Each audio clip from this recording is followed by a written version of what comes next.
I think the emotional testimony has stood out to me the most, Melissa.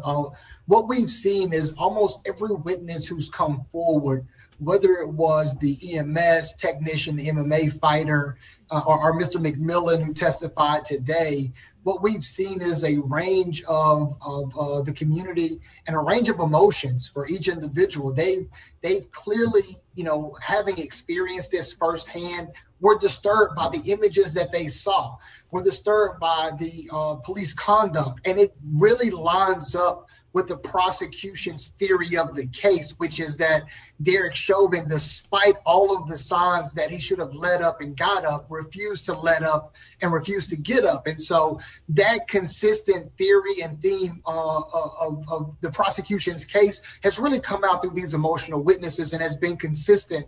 And I think that's what stood out to me the most. Michael, let's stay on that point, the emotional witnesses, and talk a little bit about the defense, because there's been a lot of criticism from people watching as to how the defense is treating those very witnesses, the bystanders, the people who watched this go down. A letter to the editor of the LA Times called it utter bankruptcy. I'm curious what you think about their strategy and how you think it's playing with the jury. I don't think it's playing well, candidly. Unfortunately, defense has a really, really tough job in this case. I have no envy for defense attorneys, and I certainly don't ascribe the people who, the individuals they represent, I don't ascribe bad intentions to defense attorneys. You have an ethical obligation and a job to do when you step into the courtroom.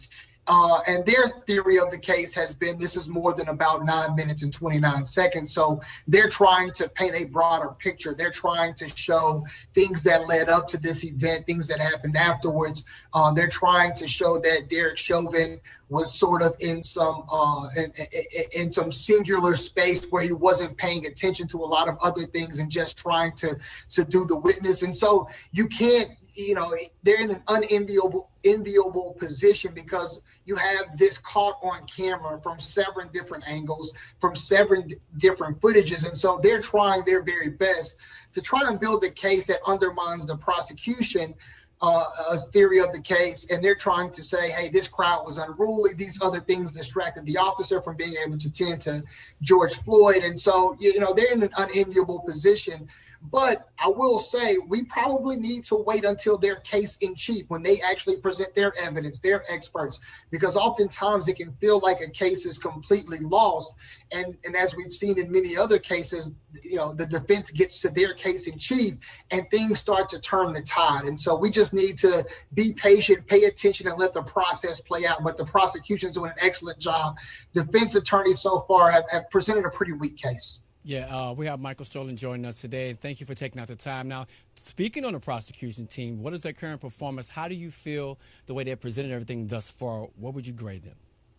I give them an A+. They've been extremely well organized, extremely detailed. They have a coherent and specific theory and theme of the case. So just so you know, when I'm teaching my trial simulation course, I teach my class that a theory is an adaptation of the facts to the case that leads you to win in a legal conclusion. And your theme is sort of what gives you the moral authority to win the case. And so the prosecution's been very coherent. He did not let up. He did not get up. And what you see with every witness they've presented is witnesses coming forward saying, I wanted to take his pulse. I'm a certified EMS. I'm a certified paramedic. I'm a certified firefighter. I wanted to take his pulse.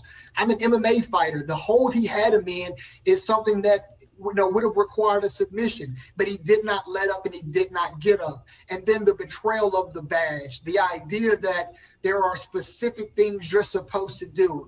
Minneapolis department's motto is in your custody, in your care, meaning that they had an obligation to help George Floyd, because once he was in their custody, he was in their care, and they had an obligation to do everything they could to preserve and protect his life, and they failed to do that. So the prosecution has a very coherent, very specific theme and theory, and the witnesses they put forward have supported that theme and theory thus far and really haven't been bothered by the defense attorney's attack on them.